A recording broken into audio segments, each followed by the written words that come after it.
Hello everyone, welcome to the next Practo Connect webinar. Today, this webinar is on liver diseases. In view of the World Liver Day past week, we have planned this webinar to focus on the most common liver diseases and help you learn more about them.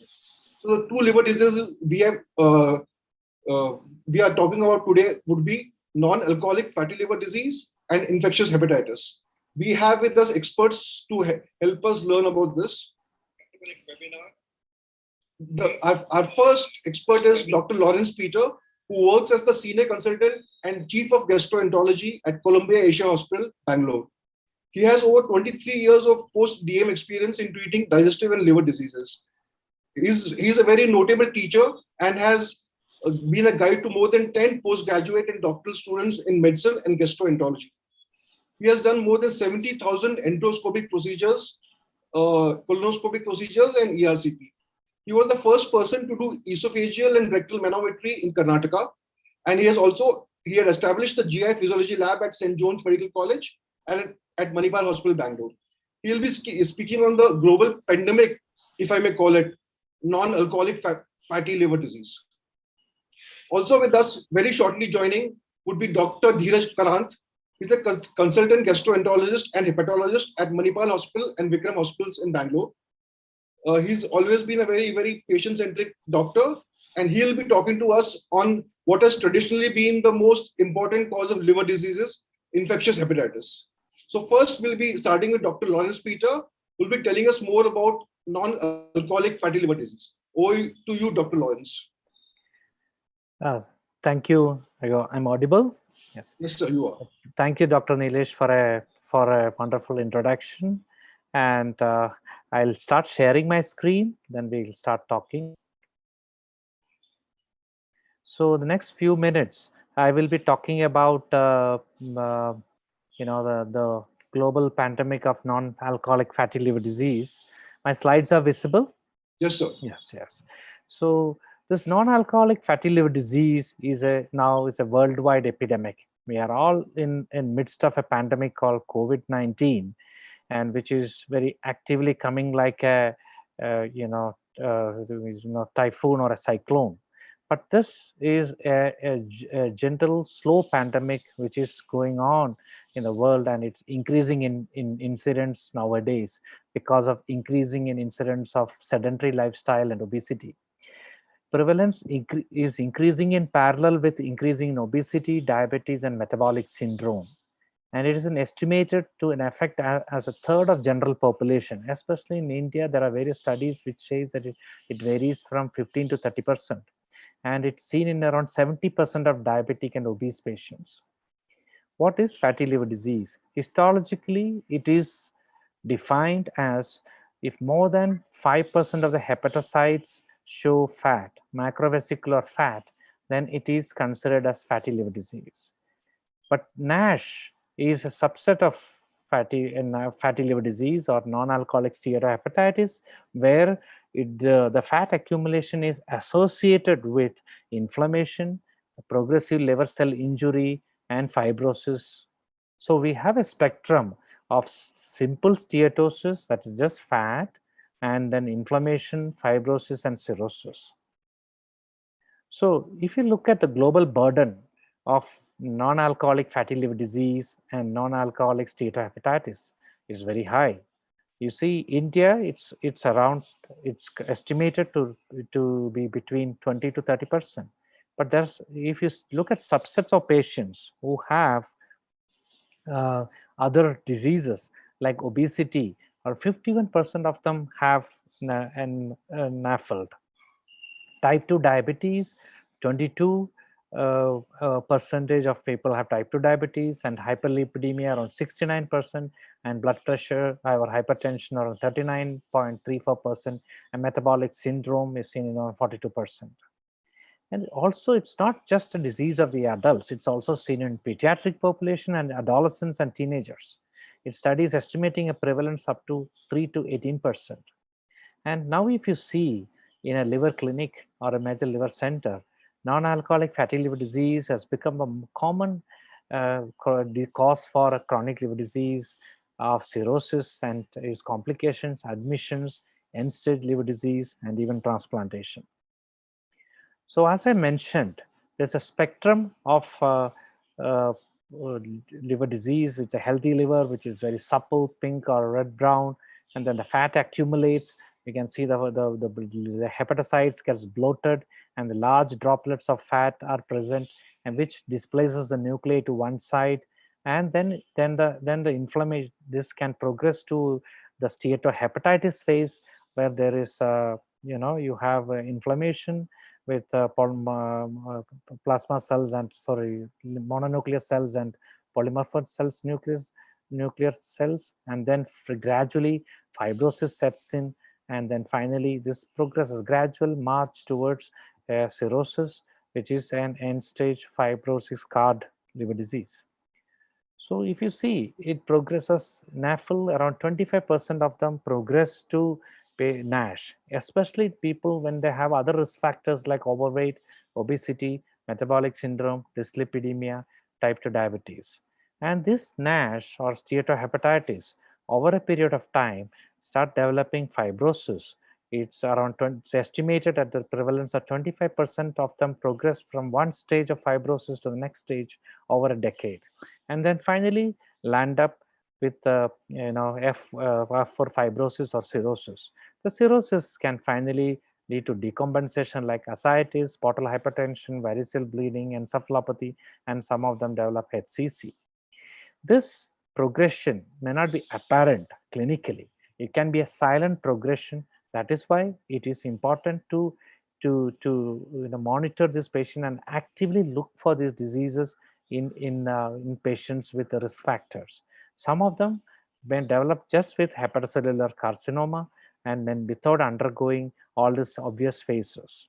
Some patients, ironically, remain as a simple fat deposition without any inflammation. So when a patient comes to us with fatty liver or an altered liver function test, and we diagnose on ultrasound, we have, how do we go forward? The definition of fatty liver disease and the NASH is based on liver biopsy. Liver biopsy is a gold standard for looking at fat, inflammation, staging of fibrosis, everything. But it is invasive and it is associated with complications of bleeding, pain, and discomfort. And many patients have problem in accepting this liver biopsy as a test to diagnose fatty liver. And we also know that liver biopsy is met with a problem of sampling error. The area of the liver where you biopsy may not truly reflect all the changes which is happening in the liver. Then we have, because of these reasons, there are a lot of non-invasive methods of predicting advanced or significant liver injury. We all depend upon the liver function test, but I want to warn all of you that liver function test is not a good way of assessing liver inflammation or liver functions for matter, or what is happening in liver. A person with liver cirrhosis may have a normal looking liver function test. Some of them may have, or somebody might have a very bad looking liver function test like a bilirubin elevation, may not have any serious liver injury. So liver function test should not be the only test which we look for finding that the liver is good. No, there are many other tests which we should do. This non-invasive method of predicting advanced liver injury was developed to circumvent the problem of biopsy, or to look at patients who are likely to have advanced liver disease. One of them is Fib4, Apri Score, NAFL fibrosis score, or NFS, and then you have Fibroscans, which look at liver stiffness measurements. So this Fib4 is a simple thing which can be calculated using, there are websites where you fill up these values, it will give you the Fib score, and it takes into consideration age, AST level, and platelet count, and ALT level. A Fib score less than 1.45 has a negative predictive value of 90%, saying that patients unlikely to have fibrosis, significant fibrosis. And a Fib value of more than 3.25 have a 97% specificity and positive predictive value of advanced fibrosis or cirrhosis. Similarly, Apri score is another score which is very simple. It's an AST to platelet count ratio. The index is the AST level of the patient divided by the AST upper limit of normal, which is considered as around 40. And this value is divided by the platelet count and multiplied by 100. A Apri score greater than 1 has a sensitivity of 76% and specificity of 75% of predicting cirrhosis. And Apri score 0.7 has, have 77% specificity and 72% predictive significant hepatic fibrosis. And for cirrhosis, a cutoff of 2 was more specific, but it reduces the sensitivity. And the other score which is used is NAFL fibrosis score. This is a screen captured from one of the websites, Indiana University, where you can just put these values here and it will give you immediately it's a very complex formula. It takes into consideration the impaired fasting, whether you have diabetes, age, AST, ALT, platelet count, BMI, and albumin. And this is the formula is written in the lower part of the slide, and it gives you a score. And its score can vary from a negative value to a positive value. And as you go up, you will have chances of fibrosis being more. More recently, you must have seen, and we have this facility available in many of our hospitals called Fibroscan. This is a non-invasive way of using an ultrasound wave, looking at the liver stiffness. So it's a method of assessing. It looks at the measurement and give you a liver stiffness measurement. And also it gives you some medium stiffness score and also a CAP score, which also looks at the amount of fat present in the liver. And then recently, MR elastography has come in a big way. It's a new method of finding liver stiffness and even quantifying fat. When stiffness measurements, you have a mechanical driver which gives you a little vibratory thing to the liver, and then you measure the movement or the shakiness of this liver parenchyma using MR image. So this can give you multiple, if you see in the image, you can see that, as this becomes more red, there is more stiffer or more fibrotic tissues, and it's very specific to diagnose, very sensitive and specific to diagnose cirrhosis. During MRI, even fat can also be quantified using MRI imaging techniques. So once you have a patient of fatty liver, either diagnosed by an ultrasound or they come to you by an abnormal liver function test, and then you do ultrasound and find there's fat, then how do you go about it? First is to confirm this is NAFLD, that you evaluate for alcohol, take a history of alcohol. There are different guidelines which says how much of alcohol is allowed to be called as a Nash, and above which we don't call it Nash, and then exclude other causes like viral hepatitis, autoimmune liver disease, and metabolic disease. And then you confirm if this patient has NAFLD, especially if the patient has got other risk factors. Then you put the patient into low risk, intermediate risk, and high risk group. So low risk means they are not fat, their age is less than 40, and no presence of diabetes or other metabolic syndrome features.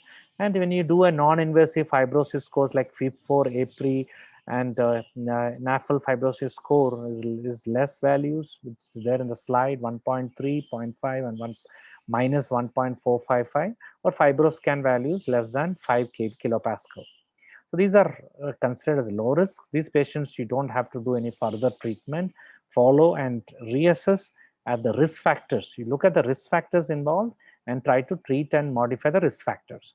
If a person has got intermediate risk factors, there are BMI more than 29.9, age more than 40, or multiple features of metabolic syndromes, or any of those non-invasive values are high, these are the patients who have where we have to decide whether we need to treat them aggressively, and then a liver biopsy may be useful if they are willing for it.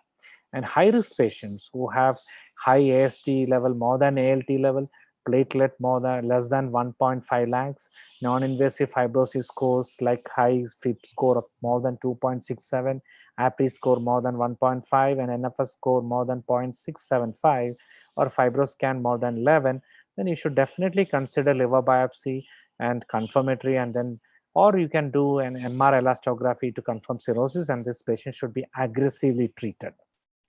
So in take-home points in evaluation and diagnosis is when a patient comes with a fatty liver, is it fatty liver or something else? So you have to do the basic tests like viral markers, metabolic diseases, autoimmune diseases, and also look at the metabolic risk factors associated, diabetes, dyslipidemia, thyroid, all those things we need to look at.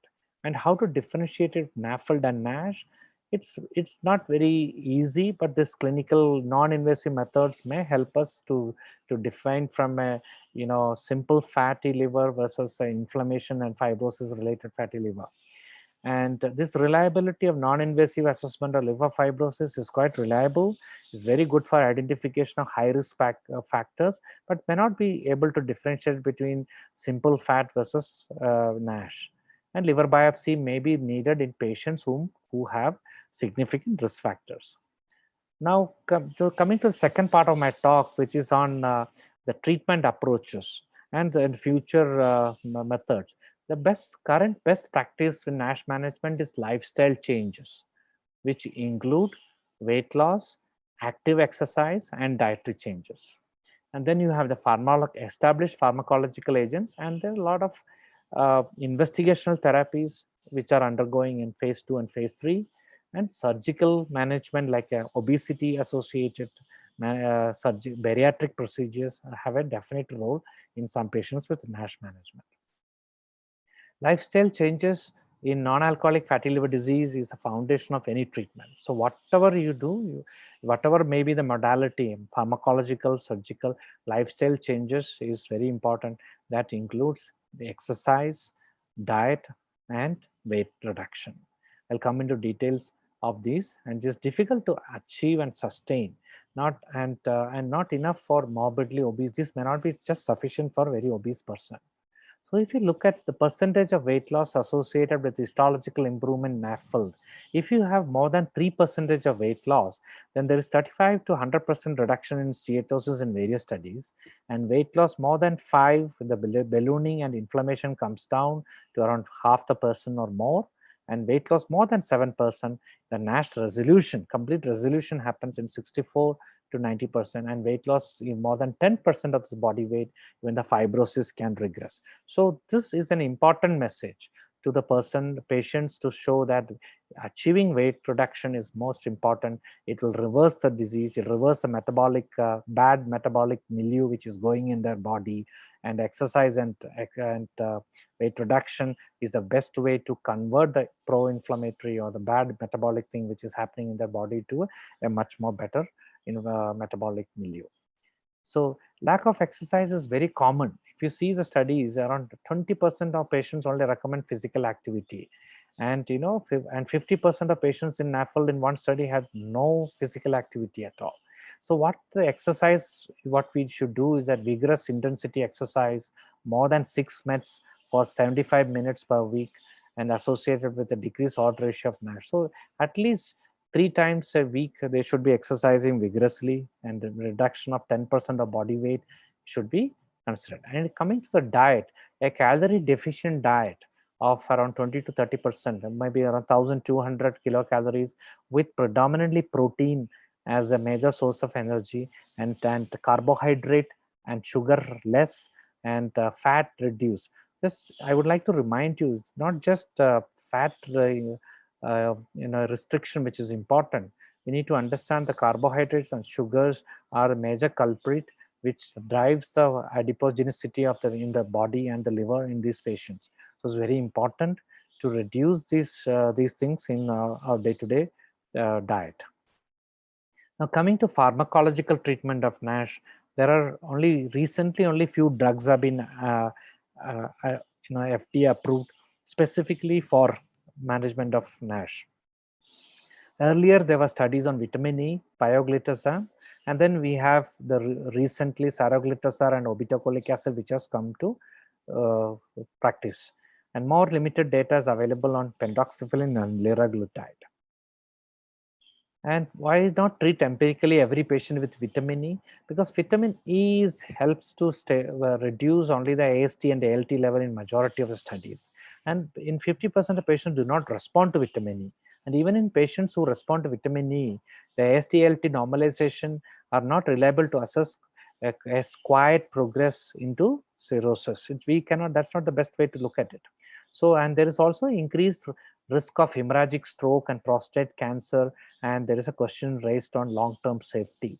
But these things have been recently answered in a meta-analysis which says that dosage for a limited period is not of much, it doesn't increase any mortality or any cancer probability. So what is recommended now? Vitamin E can be used in NASH without diabetes, or even with sometimes with NASH with cirrhosis also we can use. The NASH without diabetes, it is used because that is how the study showed it. That was what was which showed a significant improvement. But it can also be tried in patients with diabetes. It may not be of that, but it can be used as an adjunct therapy when you don't have anything else. And pioglitazone has also other thing which has been used. Mind you, metformin and pentoxifylline had not been proven of much importance. But when you're treating patients with fatty liver disease, the diabetic control with appropriate medications, and insulin is not a preferred agent in these kind of thing in the beginning. The other oral hypoglycemic agents are preferred, and then and statins can be used if the patient has indications like dyslipidemia, and it should be used. And even though patients may be having abnormal liver function tests to begin, if there is associated dyslipidemia, then statin should be used, and there are enough trials to show that they really get benefited from using statins. Emerging treatment for NASH in other studies are elafibranor, obitacolic acid, and which have been FXR agonist, bile acid. Then there are a lot of other medications like cenicriviroc, simtuzumab, and liraglutide, and these are all undergoing various trials which are not available for our use routine. And now, if you look at improvement in steatosis, improvement in liver fat, vitamin E and pioglitazone and liraglutide and obitacolic acid, all of them has a statistically significant increase in liver steatosis. These are all separate trials, not head-to-head trials, but they all have statistically significant improvement in steatosis. The drugs which has shown resolution of NASH is vitamin E, pioglitazone, liraglutide, and obitacolic acid, not statistically significant, but elafibranor has statistically significant improvement in NASH. And fibrosis, where obitacolic acid is the only one which has proven significance, and cenicriviroc is the other drug which has been shelved by the company which is manufacturing now. Now let's come to what is available in India now. And before that, simple things about this PPAR, receptors. You have the alpha receptor, which takes care of fatty acid catabolism, circadian regulation, inflammation, detoxification, and sexual dimorphism, where we know that fibrates block the PPAR alpha. Then you have the PPAR gamma, which is involved in adipogenesis, fatty acid storage, glucose metabolism, inflammation, and placenta development. And thiazolidone is one of the drugs which, like pioglitazone, is one of the drugs which blocks the PPAR gamma. And PPAR delta is the fatty acid catabolism, insulin secretion, wound healing, cancer inflammation, placenta development. Saroglitazar, which is a PPAR alpha gamma agonist, that acts on both, and this elafibranor acts on PPAR alpha and delta receptors. So saroglitazar combines the beneficial effect of fibrates and pioglitazone. So the fenofibrates came in 1975, which blocks a PPAR alpha, and that causes decrease in triglycerides, but it causes increase in ALT. That was a problem, and it doesn't clearly take care of the fatty liver. Then you gave the pioglitazone as an oral hypoglycemic agent, which is a PPAR gamma agonist, which reduces ALT, HbA1c, postprandial plasma glucose, and fasting plasma glucose. Then you have the saroglitazar, which came in 2013, with both PPAR alpha and gamma receptor action, where it reduces triglycerides, total LDL, fasting sugars, better glycemic control, and reduces ALT. So there's no hypoglycemia, no edema, no weight gain. And then it acts by transactivation and repression of genes involved in lipid metabolism, multiple mechanism of actions by which it reduces the liver's inflammation, liver's fat accumulation, and also helps in control of dyslipidemia and glycemic levels. So if you look at it in fatty liver disease, the first hit is in what happens with insulin resistance and is hepatocyte adipogenesis. Increased hepatocyte adipogenesis, lipoprotein metabolism, fatty acid oxidation, triglycerides accumulate. By PPAR alpha gamma action, all these things are reduced, and so the steatosis comes down.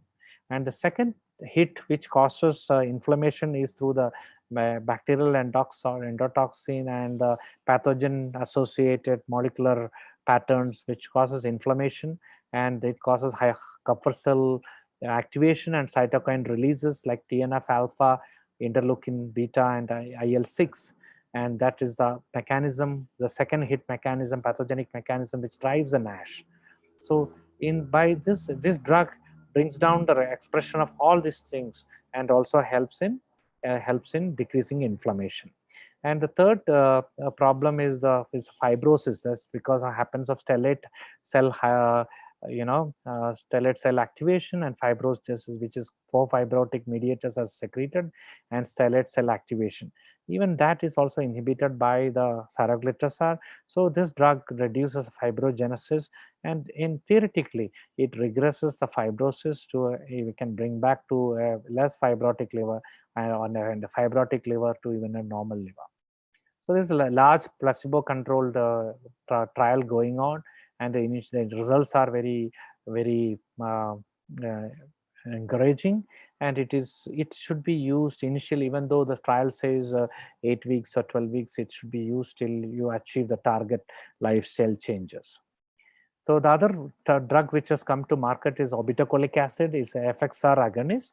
So it is used, it was trialed with 10 milligrams and 25 milligrams were used in the trial, and the endpoints were NASH resolution with no worsening of liver fibrosis stage, and NASH resolution, no worsening of liver fibrosis, and they had achieved good statistically significant values. But the problem with obitacolic acid is that it causes dyslipidemia, so many patients may have to be started on statins. And there is an increase around 15% of patients develop pruritus, significant pruritus, and so patients dose has to be reduced to reduce the amount of pruritus, and so it has not been used very often.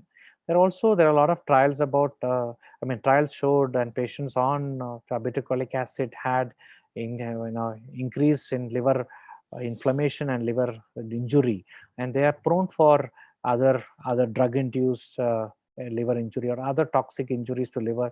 This it primes the liver for more kind of injury and makes more prone for injury. So obitacolic acid is used less frequently. It has got a narrow spectrum where the patients are likely to benefit. These are patients who are having significant fibrosis without any significant liver dysfunction. So these are the patients whom we can try obitacolic acid.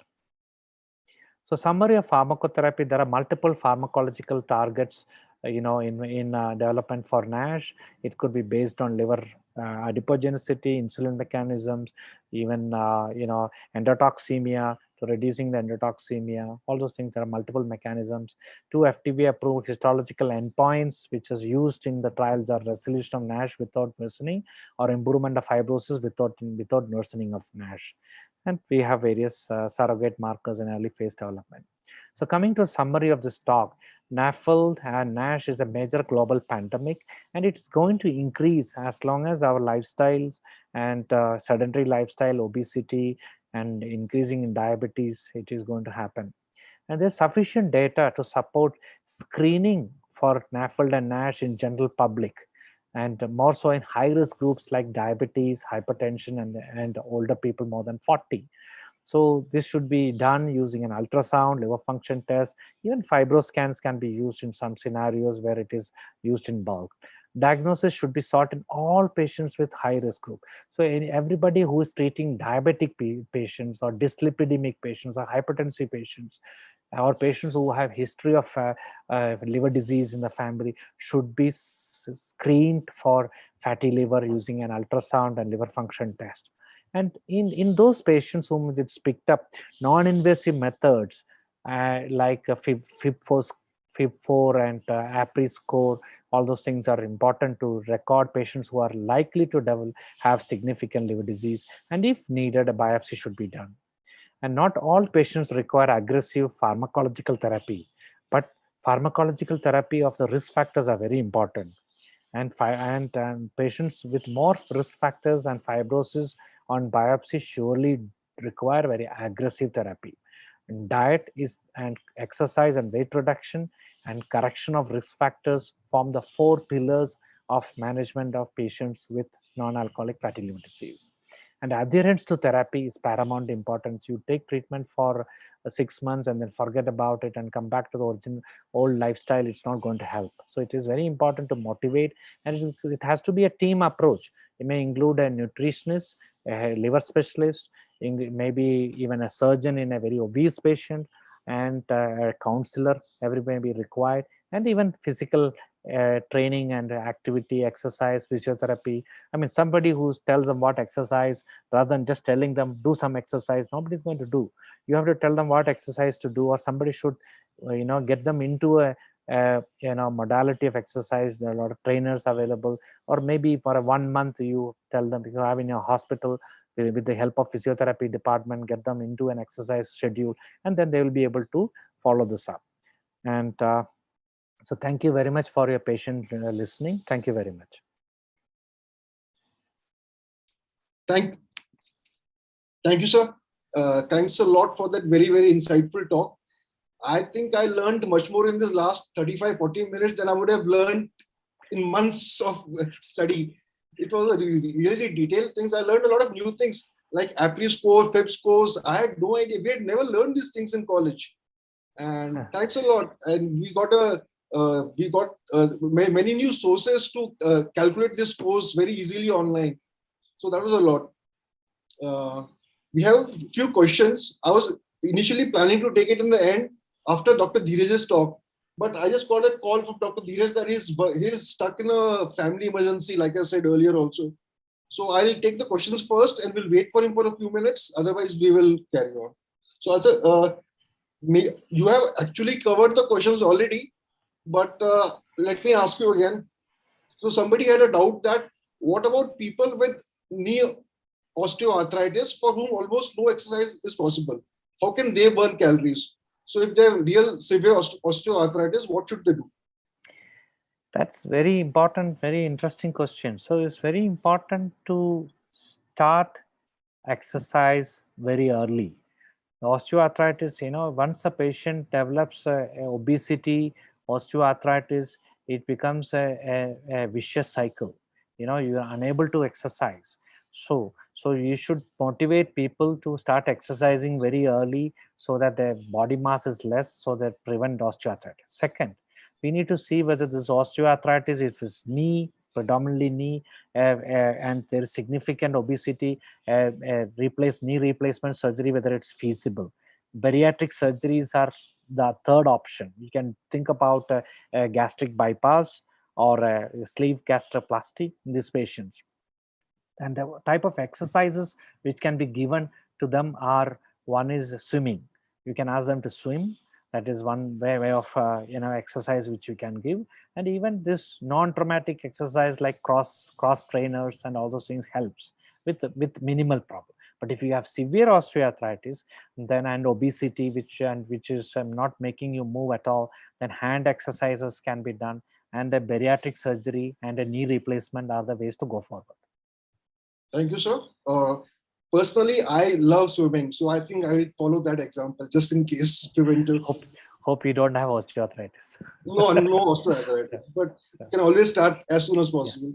Yeah, so this question is slightly out of syllabus, but it's an important question. So, sir, can alcoholic fatty liver disease be reversible through lifestyle modifications only without medication? Yes, the biggest alcoholic fatty liver is a spectrum, and you have alcoholic fatty liver, then you have alcoholic hepatitis, then fibrosis and cirrhosis. It's almost similar to non-alcoholic fatty liver disease. But the only lifestyle change which you need to do in alcoholic fatty liver disease for reversal is stoppage of alcohol. Okay, Yeah. so that's the biggest lifestyle change. You don't need drugs, you need to remove the drug, which is alcohol. So but that's in stages of fatty liver and inflammation, hepatitis, it's reversible. But once it goes into a stage of cirrhosis or fibrosis, then the reversibility or the amount of reversibility comes down. Got you, sir. Got you. Another question, sir. Are long-lasting insulins compatible with NASH? Yes, it can be given. It can be given, not a problem. Yes, but if a patient has got cirrhosis already or a decreased hepatic function, then long-acting, insulins may cause hypoglycemia because the hepatic glycogen, reserve is poor, and also there are some recent data which says that insulin is not a preferred thing because there's an increased incidence of hepatocellular carcinoma in patients who are having cirrhosis because of NASH or cirrhosis because of any reason who are on insulin. Because you need to remember that insulin is a growth factor. So it can trigger hepatocellular carcinoma. So other drugs, pioglitazone, or there are a lot of other medications which are preferred in NASH. But if a person requires insulin, if their glycemic control is not being achieved, then obviously you can give insulin. But we try to keep the other things and diet, weight reduction, and which is first in when you are treating NASH. Insulin is not the first line of treatment of diabetes in NASH patients. Right, sir. I had a question, sir. What is the lifetime probability of an NAFLD patient getting carcinoma or being admitted on these lines? See, there are, you can look at, if you look at a group of NASH patients over a period of time, you have 25% progression in a decade time, 10 years, 25% progression into cirrhosis. But then if you look at a group of patients of NASH with high risk factors like diabetes or high Apri score or high, obesity and metabolic syndrome, high AST, then that ratio will be higher, the patients who develop lifetime thing. So it's a it depends upon what is the baseline group you're taking, and once you develop cirrhosis, then progressing into decompensation and HCC is around 10% per decade. Right, sir. That's helpful. So another question from me. Have you seen any change of presentations in patients coming to your department after this COVID pandemic? Has there been any change, increased inflammation or something of that sort? See, COVID pandemic, it has affected us in two ways. One is that the patients who have these diseases, these disorders, when they develop COVID infection, they have a little bad outcome. They decompensate and they have problems. And then we have problems of glycemic control when they are given steroids. And then this remdesivir has its own hepatotoxicity, all those issues. And then this they don't recover very well. There's continuing ongoing inflammation and they step down. We had patients with autoimmune liver disease who are on treatment, but when they come, if they, depending upon how severe is the COVID infection, if the COVID infection is mild, many patients will just recover from it and then continue even though they get a dip in their liver functions. But if you're asking post-COVID inflammatory diseases, that they don't come to my OPD. I'm not looking at those patients. Right, sir. So that's been very thankful, sir. That's been very useful, sir. Thanks a lot. We also have Dr. Dheeraj with us right now. And I would ask him, so Dr. Dheeraj, as I introduced earlier, is a gastroenterologist and a consultant in Bangalore. and he's taken some time away from his busy schedule to come with us. Dr. Dheeraj, please, on your topic, infectious hepatitis. Good afternoon, everybody. Good afternoon, Lawrence sir. It's a pleasure talking to you, sir. Lawrence sir has been my teacher and has been my mentor after I completed my DM. So I have worked with sir for quite some time. Sorry, I joined a little late. So this is a pleasure to be talking on the same platform with Dr. Lawrence. So good evening, everybody. Today's topic on infectious hepatitis. I would like to begin with, can you put on the slides, please, sir? Yes, sir.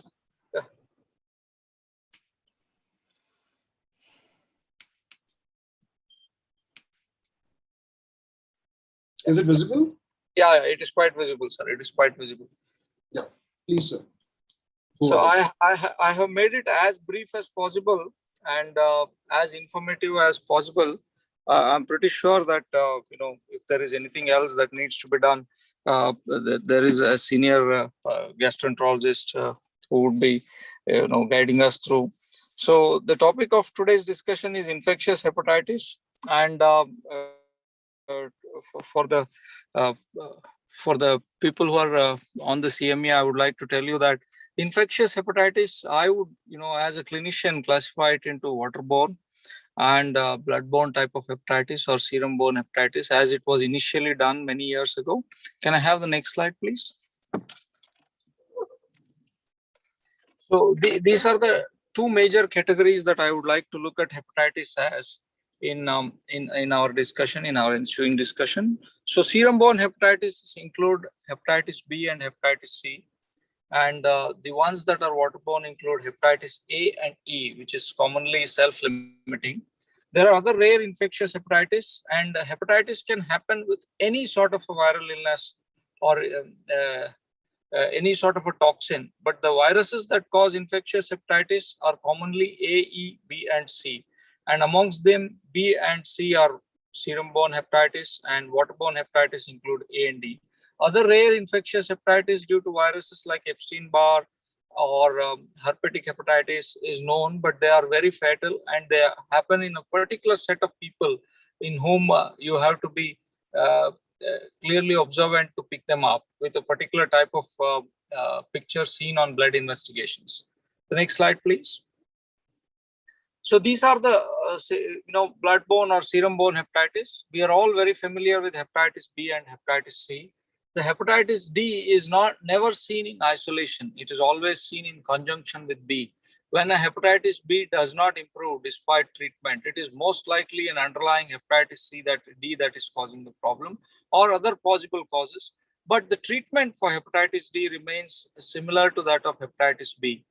Hepatitis C was the commonest cause for transplant in the era just that has gone by, until Nash became the predominant player and the cause for repeated requirement of liver transplantation.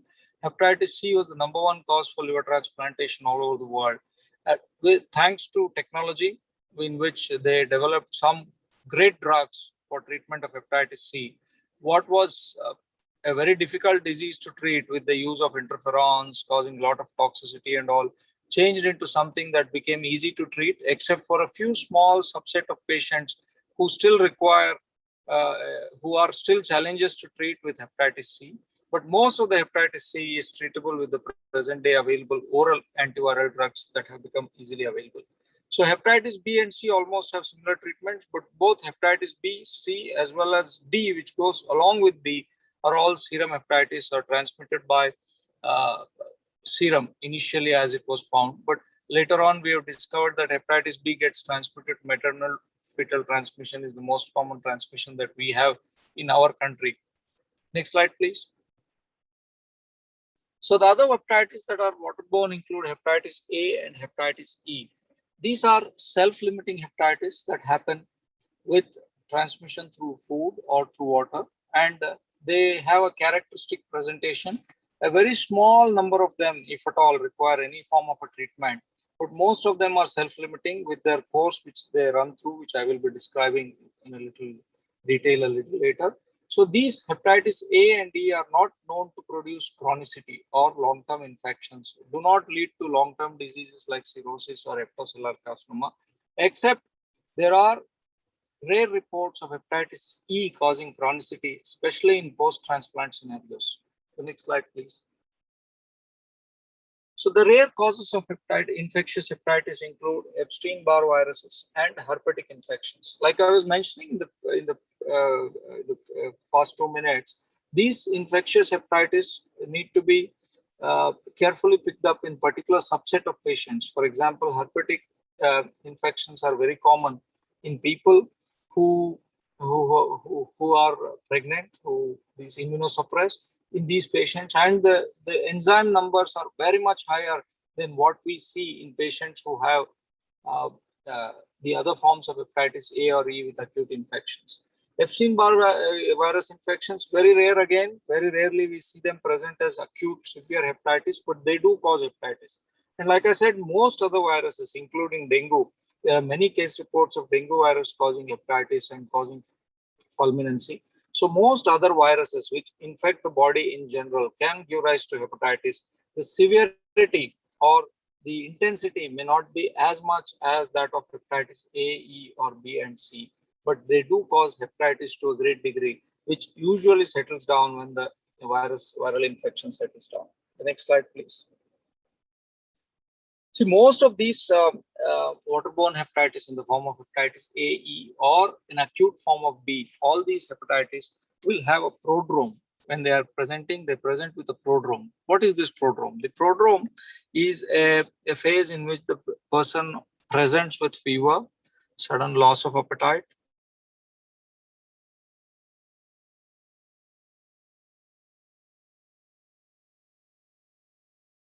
myalgia, which will last for a couple of days, which will be followed by an eccric phase. And this eccric phase can last somewhere between a couple of weeks to a couple of months, depending on the patients.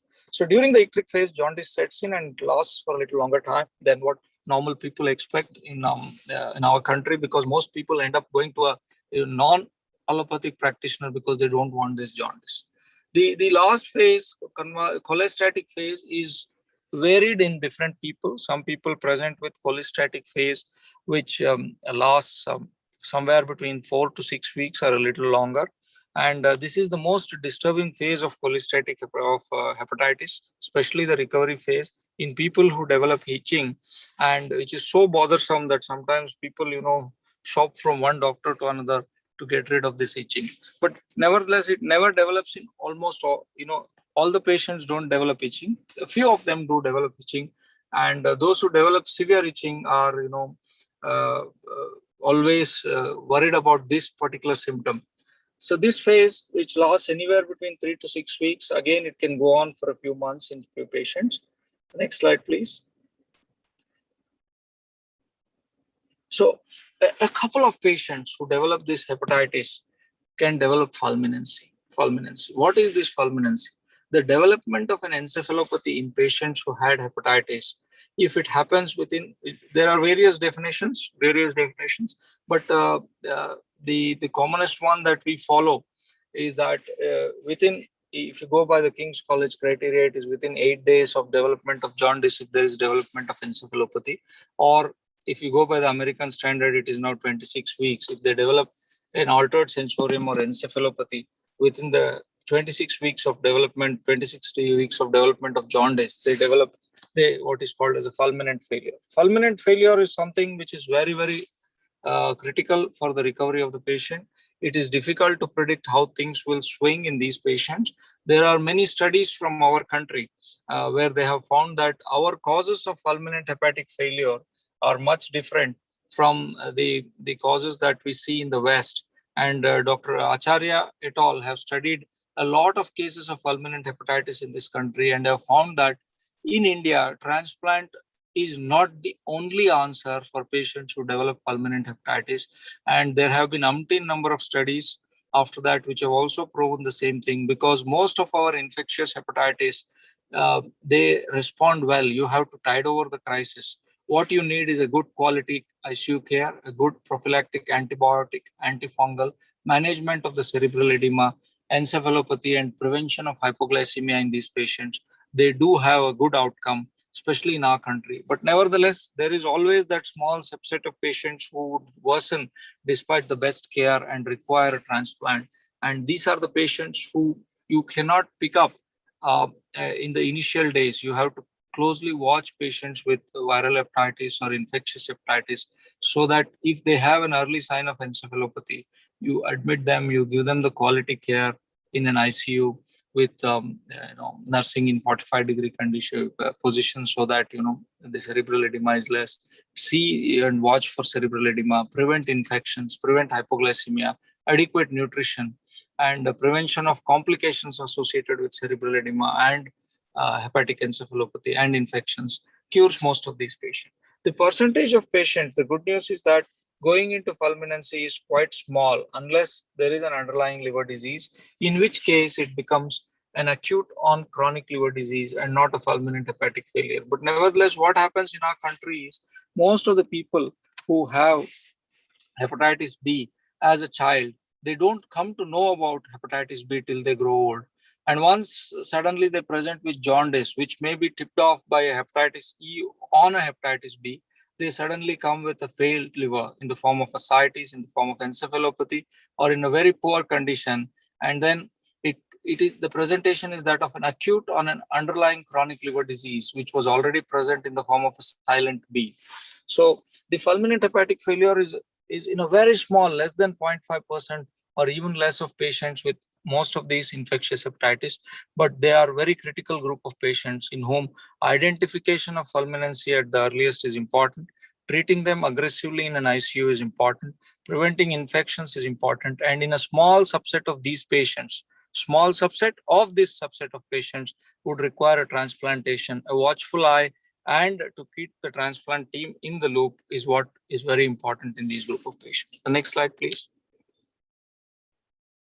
So how do the other infectious hepatitis run their course when fulminancy doesn't set in? The commonest hepatitis that we see is A, E, and B. And these infectious hepatitis, most of the patients recover uneventfully. The interesting part is that even though hepatitis B is a chronic hepatitis infection, most of these patients with hepatitis B who develop an acute infection and present with prodrome and jaundice, about 96 to 98% of these patients seroconvert and become hepatitis B negative by the end of about 6 to 8 weeks. So this is the good news for even patients with hepatitis B who present with an acute prodrome and a jaundice, icteric phenomenon. They present with an icteric presentation. They definitely seroconvert. About A and E, like I said, 90 to 95% of the A and E infections are self-limiting, and they are all run a very mild course. The biggest problem in our country is the taboos associated with hepatitis. Once they have jaundice, they go shopping from one practice to another practice and take multiple medicines. And I feel most of the people who end up with problem because they take all these alternative medicines, which may end up harming the liver and worsening the jaundice or delaying the course of their disease. The cases of A and E don't need a regular follow-up after they have been completely cured and the liver functions have normalized. However, B and C cases, hepatitis B and C cases require follow-up to look for one, chronicity, and two, to treat the infection if it persists. Even after, let's say, with the novel available drugs for hepatitis B and C, if you achieve a cure, in the sense the hepatitis B, which is a DNA virus, becomes negative in the blood, and hepatitis C, which is an RNA virus, becomes negative in the blood, even then these people need to be on regular follow-up to watch for two dangerous complications or one dangerous complication that can develop in these patients, that is the development of hepatocellular carcinoma. So even though hepatitis B and C patients get cured with the presently available drugs,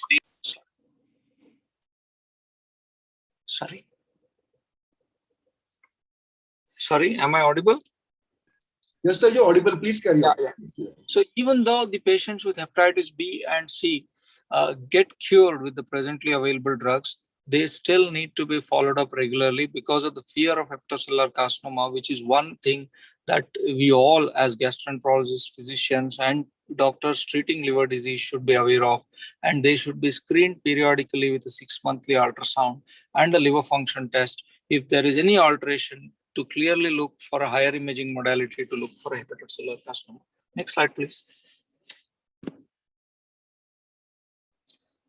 So the hepatitis B and C, like I mentioned, hepatitis B, if they present with an acute infection and jaundice, it does not require treatment because invariably about 96% of them at the end of their 6 months or tenure will become negative. What about C? Patients with acute hepatitis C in the past, before the availability of these very good drugs for hepatitis C, were given treatment with the available antivirals at that time in the form of interferon when they were detected to have acute hepatitis C infections. There is a difference between the hepatitis C presentation and the presentation of other A and E infections, in that hepatitis C presents as a very mild form of hepatitis with mild elevations of enzymes and a very light prodrome, which eventually or most of the times get missed. So even if hepatitis C is there nowadays, if it becomes chronic, which it happens in about 40% of the cases or 50% of the cases, unlike hepatitis B, in which about only 4% of acute hepatitis B becomes chronic, these patients can be treated with the newly available drugs. So as of today, an acute hepatitis B or C infection need not be treated. Chronic infections, we have a myriad of drugs available today for both hepatitis B and C. We'll go through them, but I will be mentioning only the most commonly used drugs and how they are useful to us in a day-to-day practice. The next slide, please.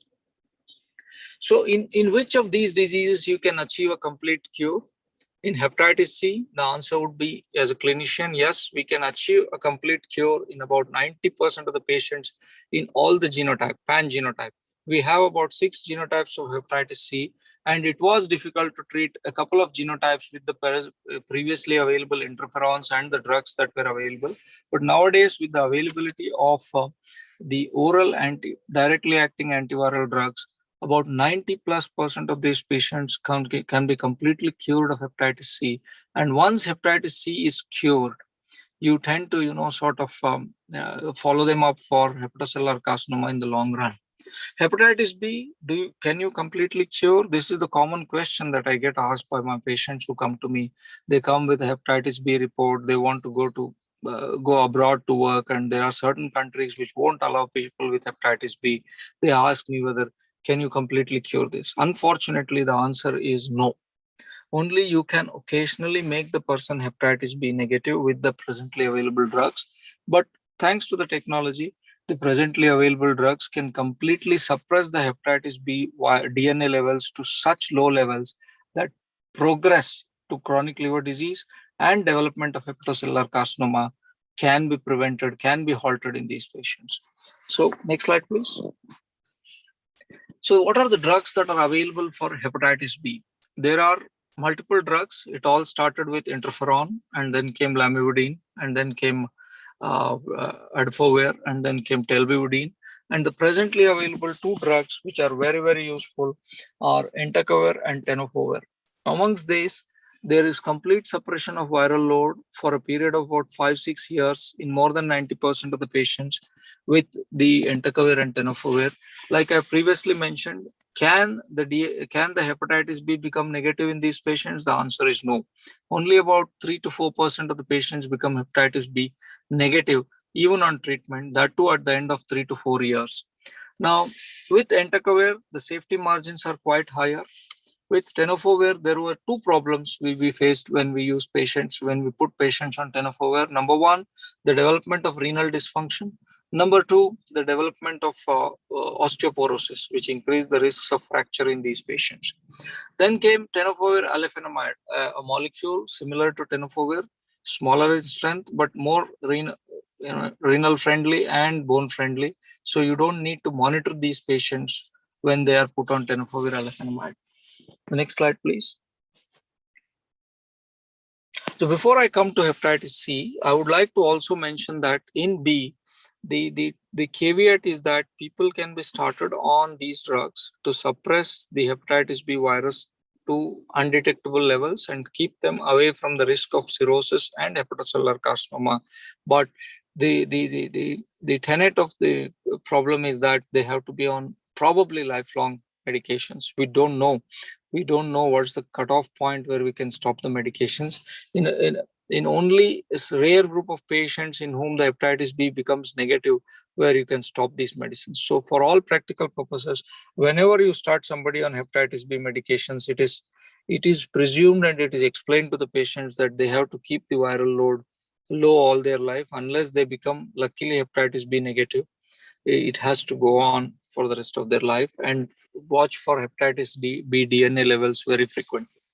Coming to hepatitis C, there are multiple available options. It all started with interferons quite some time ago. But the problem with interferons were that although they achieved close to 60-70% cure in genotype 3, they also had a significant series of side effects: hypothyroidism, depression, then psychiatric disorders, then they had hair loss. So people went through something like a chemotherapy for treatment of hepatitis C. What I would like to bring out to my doctor colleague friends is that this is one disease, hepatitis C, wherein technology has been of utmost use, where research has profound impact on cure and treatment of a disease. So there were one after the other. If you look at the last 2 years, so many drugs have come out, so many drugs have been used for hepatitis C cure. And ultimately today, you can't believe it, we are at a place where we use one drug for 3 months and say about 90% of the patients with all genotypes, genotype 1 through 6, have pan-genotypic effect and have about 90+% of cure or eradication or complete, suppression of the virus to 0 levels and no detectable viruses at the end of 3 months. So this is something very, very interesting and very, very, we should be very, very thankful to technology for having, brought us to this level. So the genotypes, all the 6 genotypes can be covered with one combination drug of sofosbuvir and velpatasvir, which is taken once a day. And thanks to, the technology, these drugs are quite safe. There are no known major side effects. The only trouble is that there are some rare some reports coming up that people who get cured of hepatitis C are at an increased risk of hepatocellular carcinoma, which develops much more, robustly in these patients who have been cured of hepatitis C. But we are yet to wait and watch whether this is, the real picture or it's just a finding that was erroneous. So, coming to the next slide. So, what are the complications if untreated? Hepatitis B and C, which are long-term, infectious hepatitis, can lead to cirrhosis. How do we pick up these patients? When you do a liver function test on many people who are asymptomatic, who have received transfusion before 1994, before hepatitis C was screened in the blood, or any person who has undergone a couple of surgeries in the past, required a few blood transfusions before 94 or even up to 96 in India, you find that these patients have altered LFT in the form of AST/ALT going in the form of AST/ALT going above the restricted range in that particular lab. Then you pick up these patients that they have chronic hepatitis. You look for hepatitis B and C in these patients and treat them, and do a RNA level in hepatitis C and a DNA level in hepatitis B. And based on the DNA load, you tend to treat these patients. Whereas in hepatitis C, you don't look at the DNA RNA load. Whatever the RNA load, if there is a hepatitis, you tend to treat it because of the availability of these great drugs that we have. And what happens if you leave these patients untreated? Over a period of time, they develop cirrhosis, and this cirrhosis was the commonest cause for liver transplants in the US before Nash came with its own epidemic proportions and seemed to be the commonest cause of cirrhosis requiring liver transplantation. What about hepatocellular carcinoma? This is one dreaded complication that we always have to look for, even if these patients are treated for hepatitis B and hepatitis C. Now, once you treat this patient, our job does not end. We have to screen, like I was mentioning, these patients for hepatocellular carcinoma for probably the rest of their lives, so that they don't develop this dreaded tumor. How do you screen these patients? All you need to do is to do just a a simple ultrasound and a liver function test every 6 months. If there is even a small alteration in the liver function test, do a proper imaging to make sure that there is no hepatocellular carcinoma. So if untreated, these diseases, hepatitis B and C, lead to cirrhosis. If treated, still they need to be looked up. Although the risk is much less of hepatocellular carcinoma, you should still look for the rest of the patient's life. Next slide, please. So follow-up of these patients, screening, like I mentioned, once in 6 months with ultrasound and liver function test is mandatory. For a hepatitis A and E patient, especially E in non-transplant, non-post-transplant scenarios, a follow-up is not required. Whereas for B and C, a regular follow-up. Suppose somebody with hepatitis B develops an acute infectious hepatitis and he recovers comfortably with a minimal cholestasis and itching, and then he becomes okay. What I would do is I would call him after 6 months, do a LFT, do a hepatitis B, because 96% chance that this man has cleared the infection. Whereas that's not true in acute hepatitis C or in a chronic hepatitis B, wherein the infection will persist. And these are the people who need these medications and treatments, which I was just mentioning. Next slide, please. So what is the most important thing here is to prevent the transmission of this hepatitis B and C. I would like to quote a small example of how Taiwan, a small country which had a very huge load of hepatitis B long time ago, changed one simple policy that everybody would get a hepatitis B vaccine when they are born. And if you look at that particular cohort of people who got the hepatitis B vaccine, the incidence of hepatitis B started coming down. So is the incidence of hepatocellular carcinoma started coming down. Following suit, India was also included universal immunization program. Hepatitis B vaccination has become mandatory. So the key here is to prevent hepatitis B from being transmitted. In India, the commonest route of transmission, although presumed, is probably one is maternal-fetal transmission. The second is childhood transmission when children play in small groups in schools, and more than serum transmission. These are the two routes that lead to heavy spread of hepatitis B. And there are certain areas which have a very high prevalence of hepatitis B. Thanks to universal immunization program, I think the governments need to look at it in the form of prevention rather than just treating these diseases. And how to prevent the complications related to these diseases. One of the commonest complication is rarest complication is a fulminancy, which I was mentioning in infectious hepatitis. The other complications include cirrhosis and hepatocellular carcinoma. We need to pick up these cases of infectious hepatitis as early as possible and then treat them since good drugs are available, especially in people who have had them since childhood. Suppose somebody has got a maternal-fetally transmitted hepatitis B and he comes to you at 40. He has lived with this hepatitis B, which is silent since 40 years. So he's at a very high risk of developing either a cirrhosis or he's at a very high risk of developing hepatocellular carcinoma. So prevention of complications and treatment is very important. Next slide, please. Thank you very much for your patient hearing. I have summarized it in as much brevity as possible. And I would like to, interact with the crowd if they want to, know more in detail about anything in particular. Thank you, sir. Thank you for your time. I know that we have really pushed you to take time out of a busy schedule for this. I've been after you since so many weeks now, and then thanks for your time. Yes, we do have a few questions for you. One is the most common question which you have always heard from patients. What types of diet should be given to this people with viral hepatitis, especially diet? So this has been my endeavor in all my hepatitis patients to make them understand that you don't need to follow any particular diet. The more protein, the more healthy they eat, the earlier the liver will recover. This is the scientific knowledge that has been there from many years now. But the problem is you spend 20 minutes with your patient. You explain to them that, see, this jaundice does not require a dietary restriction.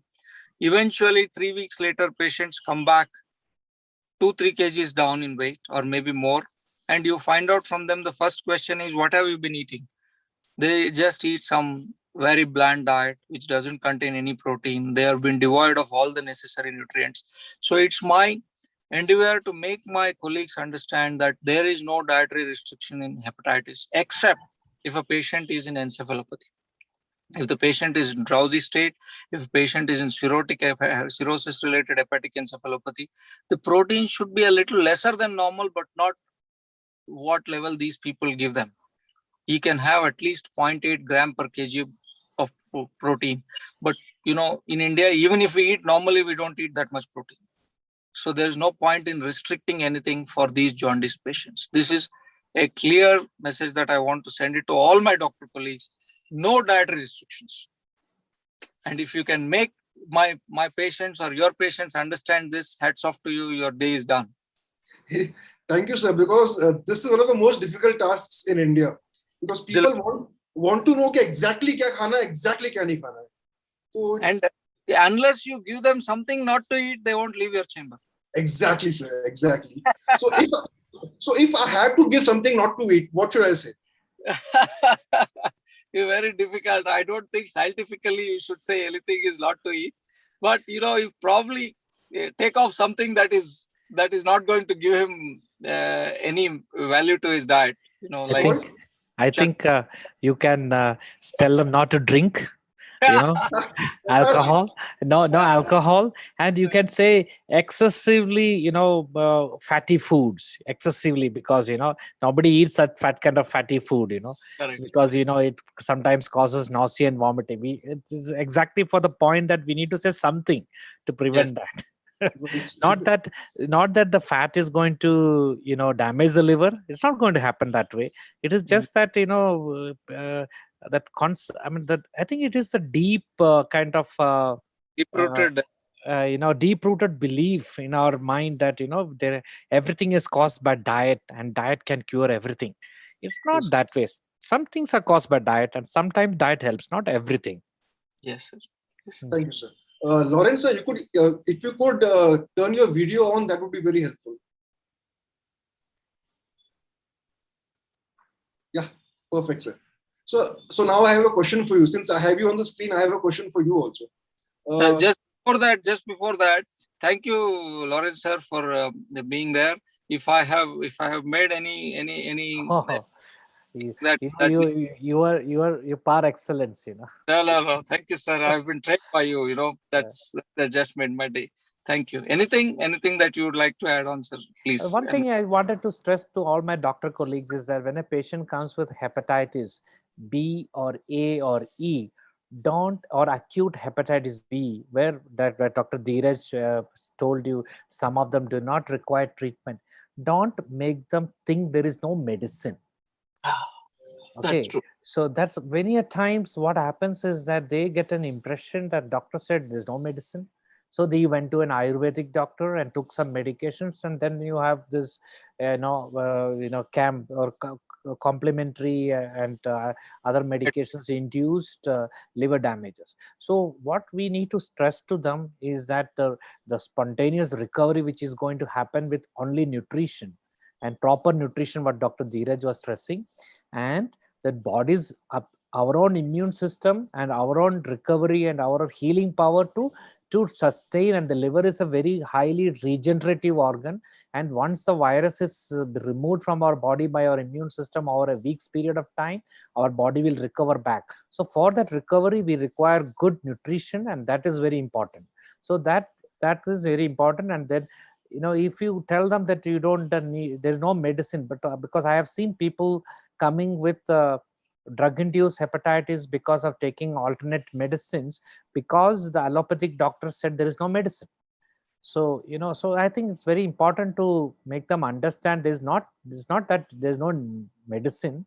We feel that your body should be given a chance to recover by itself by fighting the virus, and then we just have to support it by nutrition. So that concept has to be sold to the patient very well. That's very important. A very difficult concept to sell, but that is our job. We should be doing that and keeping them away from these malpractitioners who stuff them with alternative therapies and cause further damage to the liver. And there are a lot of trials and a lot of publications regarding the alternative and complementary medicine induced liver damages. Huge. If you see in acute liver failures now, majority of them are because of these medications. And we are seeing a lot during this COVID time also. So So there's a question for you, Lawrence, sir. I really don't understand the question, but I'll ask you. People having neurological condition associated with NAFLD, what should be the management? See, I mean, you mean to say that person has got a neurological problem and a fatty liver. Is that I believe, does fatty liver have any consequences on the CNS system? No. See, fatty liver, you need to understand that fatty liver is a spectrum of metabolic syndrome. So the neurological problems which can arise from this kind of thing is not because of the fatty liver, it's because of the coexisting metabolic syndrome. Persons are prone for stroke, cardiovascular risk, MI, stroke, all those things are there as they age. So that's not directly liver-related problem. It is related to the underlying pathogenetic or the bad metabolic state the person is. You understand that, So that is what. Otherwise, there is no neurological condition which is associated with fatty liver. And if a person is bedbound, then we have because of stroke or paralysis or whatever it is, then you need to think what kind of how we can treat that fatty liver. Having said that, see, like some patients like Wilson's disease, in the early stages you might find a fatty liver. Wilson's disease is a copper depository neurological disease. But patient may, when you do an ultrasound, you may find only a fatty liver kind of a thing on a liver.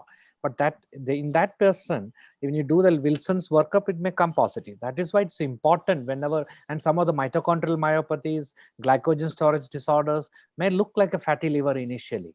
So, but that's why it's important when you have a person with fatty liver, we need to make the thing, is it purely metabolic fatty liver or a secondary fatty liver to other metabolic disorders like this, which has neurological symptoms. That is a very rare thing, which we don't see every day. Right. Right. One more question. This is regarding which viral agent has the most propensity to cause fulminancy in the pediatric age group? And in what percentage of such patients, in pediatric patients, does fulminancy occur? The commonest reason for viruses causing fulminancy in childhood is still, I think, A, if I'm not wrong. Yeah. You're right. And hepatitis B usually doesn't cause much problems in pediatric people. It doesn't cause. It's more of an asymptomatic infection. So A is the one common, and then other viruses. You have hepatotrophic viruses causing, and there's something called, and there are other metabolic problems, Ray's syndromes, drug-induced hepatitis, all the other causes and fulminant liver failure in children. Right. So right. So just as approximately, so if a pediatric age group guy comes with a viral hepatitis A, what percentage can I expect fulminancy to develop? To go into fulminancy, I think less than 0.5%, less than 0.5. Okay, that seems reasonable. So that's why it's very important to tell them this is a self-limiting disease from which you are going to get cured.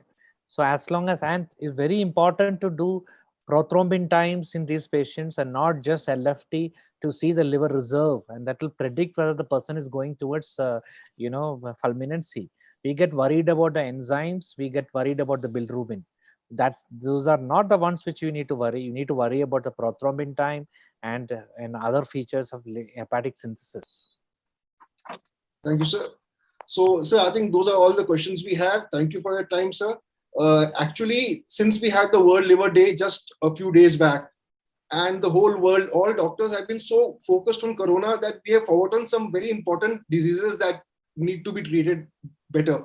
So that is the reason we had this particular webinar on the common liver diseases and how to treat them better. Thank you for your time, sir, Lawrence, sir. I'll get back in touch with you again very soon. Thank you, Dr. Dheeraj, for taking the time. Thank you, everyone. Thank you. Lawrence, sir. Thank you. Thank you, Dheeraj. Take care. Bye. Bye, sir.